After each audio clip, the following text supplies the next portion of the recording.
Hey, what's going on, guys? I have a very cool Balisong that I want to review for you. This is known as the Stubby Balisong, and I kind of want to give you that angle because it's a little deceiving how small that blade is. Doesn't really look it when you're looking like this, right? Kind of looks like a normal Balisong. Yeah, so, some people are going to think that's pretty stupid looking. But this has a purpose. This Stubby Balisong was specifically made for California residents.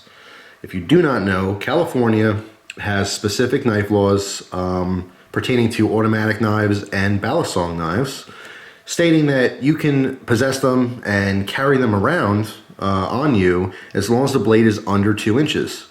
Okay, this particular knife has a 1.95 inch blade. Wonder what kind of steel that is. And I wonder where it's made. What a mystery. But anyway, yeah, these were invented as part of a series or generation of knives considered California legal.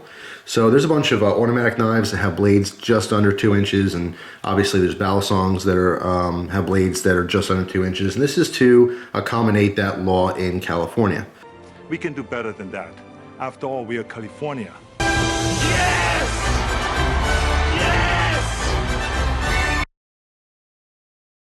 The advantage to having full-size handles is you can still manipulate this you would any other Balisong. So basically, if you have Balisongs and you're playing around with them, and you can still legally own them many places. A lot of times people say, oh no, Balisongs are illegal here. They may be illegal to carry around, but you can own them and possess them and play around with them in your house. That's different. You know, what you do in your own property is different than what you're carrying on you in public. But if you're used to flipping a Balisong and you like it, but you want to carry one around, your specific state might have laws against certain blade lengths. In California, you're allowed to carry this around because it has less than 2 inch blade. So you have the advantage of having it legal, of course, which is going to be most important to a lot of people, but you also have the advantage of having a full-size grip on this knife. So even though you have a small blade, full-size grip for manipulating and for holding if you're actually using it. So that's where the benefit is, and that's where the purpose is of this particular Balisong. Some specs on this: the overall length is 6.75 inches. The closed length is 4.75 inches. Again, 1.95 inch 440 stainless blade, and it is 4.4 ounces. Now, this seems a little bit heavy to me. The handles are a little bit thinner than what I'm used to for heavier Balisongs. When I say heavier, pretty much 5 ounces or more is a heavy Balisong in my book. It feels kind of like the Bradley Kimura to me overall in weight, but the thinner handles does give you a different feel overall when you're flipping. Of course, this is made in China, as you can't miss right there on the blade. The quality here, though, actually is pretty good. I've never had any issues, and I flip this a lot with it loosening up or anything, and I don't know if these come with Loctite or not. And honestly, after I got it, because everything was nice and tight and it worked fine, and there was no slop in the handles or anything, I never even loosened these. I didn't check if they locked tight. They stayed tight for me. All right, you can see their torques for the pivots. Here's the movement we have on here. So this is good. I've mentioned this in the past. If you look at the inside of this bottom handle scale, okay, there's 4 scales: top, bottom, you know, on the left, and top, bottom on the right. Look at the bottom one on the right. The line that this creates right here, you don't want this to pass the inside of the top left one, if that makes sense. Okay, see how that kind of makes a line across? Same thing this way. If it moves more than this, there's too much play in it. You want a little bit of play. Just like, you know, OTFs, you know, the blades aren't going to be completely solid. You need a little bit of play for it to function properly. So for these to rotate around and everything, you need a little bit of slop in it, but not too much. That's the acceptable amount of play.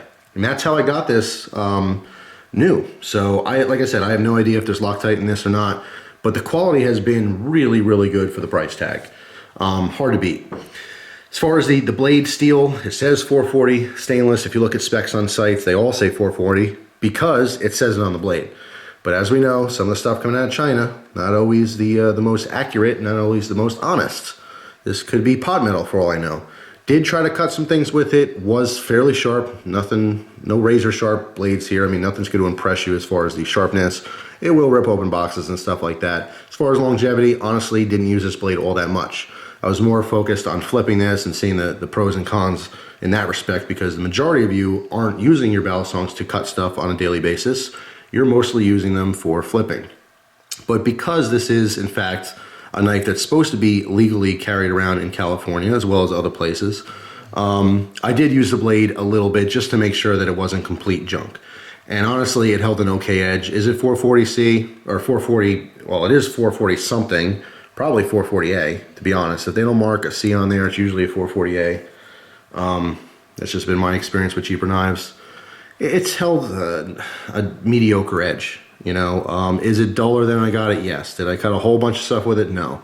So you're not going to be blown away with the performance of this blade, but you will be blown away with the fact that you can carry a balisong. That's cool. Again, specifically to California residents and California viewers. What else can I say about this knife? The one thing, you know, talking about quality and keeping on the topic of quality, I do like the fact that even after heavy use, the latch does latch closed.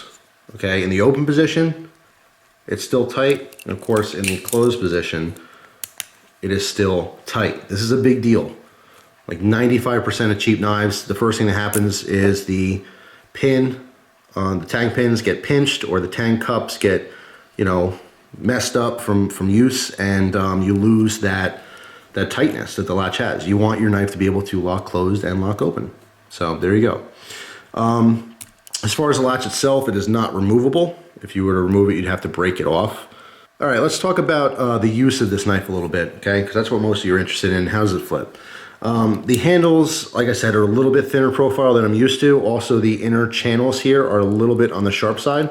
So not the most comfortable balisong to flip, but by far not the most uncomfortable cheapo. It's kind of in the middle. It's not awesome, doesn't really suck bad. It's just okay. As far as the blade, what is this shorter blade going to do for you? Well, there's a major disadvantage in my opinion, because when you're doing a lot of ricochets, we're used to the spine of the blade hitting our finger, right?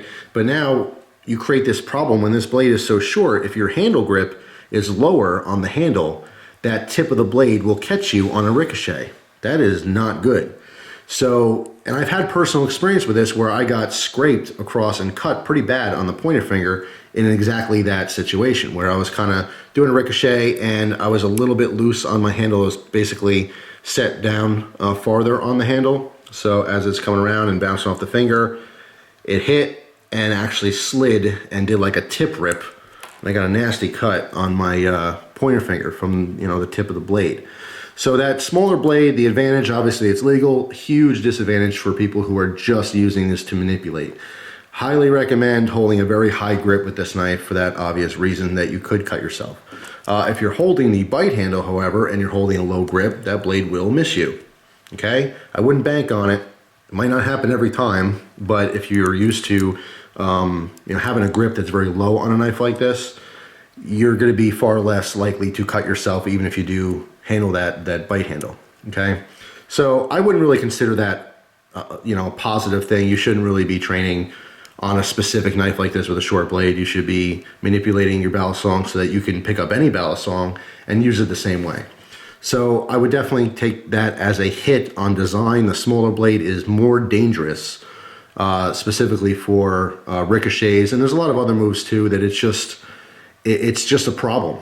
It's a problem because we're used to a longer spine. Speaking of that spine, it is a little bit on the sharp side. It's not razor sharp or anything on the corners. I mean, you're not going to be, I don't know, you know, lighting your ferrocerium rods with this, but it's sharp enough where you get a lot of fatigue and a lot of soreness from flipping, again, doing ricochets and stuff like that. So not the best flipper. The handle overall, the quality of the fit and finish is a little bit sharp on the inside channels, a little bit sharp on the spine here, and that shorter blade is just not going to be good for flipping. So this one, to me, is pretty much geared just for people who live in California, want to carry a balisong legally. This is a great option. You can cut open your boxes in your mail. Be totally fine for that. But if you're going to be the hardcore flipper doing 1, 2, 3 hour sessions in a row, this is not the knife you want to use. Okay, this is going to be something you're going to flip for about 5 minutes. Your finger might get sore, you know, from that spine, or you could get cut depending on your grip. So yeah, it definitely has a disadvantage for the people who are buying Balisongs for manipulation. However, if you're really into Balisongs and you got a nice little collection going, this is a must-have. This is a very interesting piece. It's a piece of Balisong history, in my opinion, because it was specifically made to accommodate a law against Balisongs. So it's a cool conversation piece for Balisong enthusiasts. Even people who aren't really into Balisongs all that much, if you're showing them a knife collection, guaranteed 15 folders, this thing next to it, they're going to grab this. It's just interesting. It's fascinating. It draws attention. I did want to mention that this one came with a sheath. It is a very poor quality sheath. I mean, I definitely foresee this type of sheath falling apart on you. It's not something you're going to want to actually use. It's not that secure, very thin nylon with very iffy stitching on it, small little patch of Velcro. Of course, it does work. If you did want to use the sheath, that's fine. But in all honesty, you can get really cheap Kydex sheaths that are kind of versatile to any cheap Balisong. It's a generic shape Kydex sheath. I forget where you can get them. Did want to mention it comes with this cheap sheath. Obviously, it does fit the knife. It does work. I don't recommend it. Cheap little Velcro and thin little belt loop. So it comes with one, but if anything, it's just for storage purposes. One more thing I want to show you too is the quality of like the tang pins, let's say. And I'm going to zoom in to show you this so you get a better shot of it. But if you look at these tang pins, and I'm talking about this here and that there, if you don't know, the cut on them, got fibers and stuff from dropping this one. The cut on them is a little bit off, and particularly on this side. You can see the tops of them. They're a little misshapen and shaven and stuff like that. You can see that edge right there. Really shoddy, but I have to say that they do seem to be hardened steel. The sides of them are not deforming from use, okay? Obviously, as you open and use this knife, you can see in here, we have the tang cups, these little cutouts, and that's where this fits in. Okay, so when you're closing the knife and opening it, it's going to fit into those tang cups, and it's not deforming with use. That is a really good thing. Same with the other side. You can see as this swings around, that's where you have your contact points in both of these tang cups, and that's where it really matters. You don't want to see deformation in there, and you don't want to see deformation on the sides of the pins.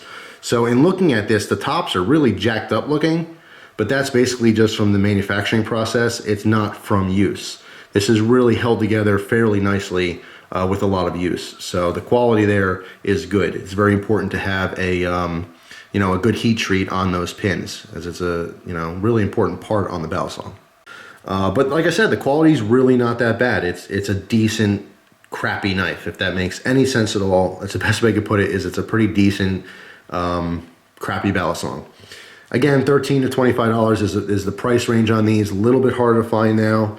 So you gotta really shop around for them. But if you do pick them up, I think it's a cool find. So that's it. That's my review on the STUBBY Balisong. Hope you guys enjoyed the video. I thank you very much for your time, as always, and I hope you have a great day. I'll see you soon.